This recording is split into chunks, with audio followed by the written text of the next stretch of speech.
Бүгін осындай әдемі айранға пісірілетін бір 15 минуттай кетеді осы печеньенің рецептіне. Қазір бөлісеміз. Бүгін айранмен печенье пісіреміз. Бұл үшін бізге айран керек, жарты кеседей. Сосын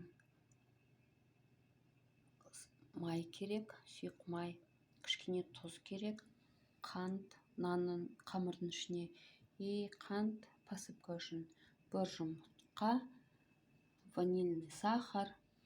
Мына оның ішіне мен уже ас содасын бірге қосып дайындап қойдым.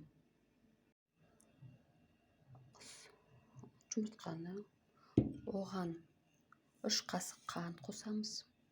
Бұның бәрін жақсы аластырамыз. Тұзды қосамыз. Бұған айранды қосамыз.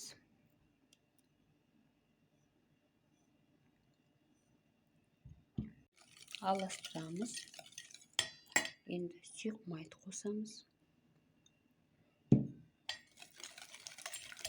Тағы да бәрін жақсылап тұрып аластырамыз. Жақсы болу үшін бұған ванильный сахар қосамыз, немесе ванилин. Осылай жақсылап тұрып бәрін аластырамыз да, оны қосамыз.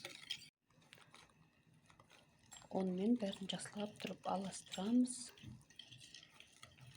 Осылай порциямен қосамыз. Осылай қосамыз, бәрін жақсылап тұрып аластырамыз. Пенчикпен, қасықпен. Сосын уже қолмен жасаймыз. Осылай бәрін жинап алайық. Қамыр осындай болып шығу керек, жұмсақ. Енді осыны қазір печеньені формировать етеміз. Нанымызды жайдық, енді осылай формочкамен печеньені кесіп шығамыз. Кесілген печеньемізді қантқа матырамыз.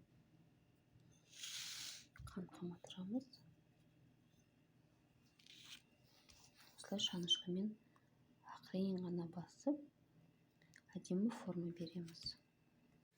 Печеньенің дәмі жақсы, әдемі болып шығады. Жаңа өзіміз көрдік, біреуін өте жақсы печенье.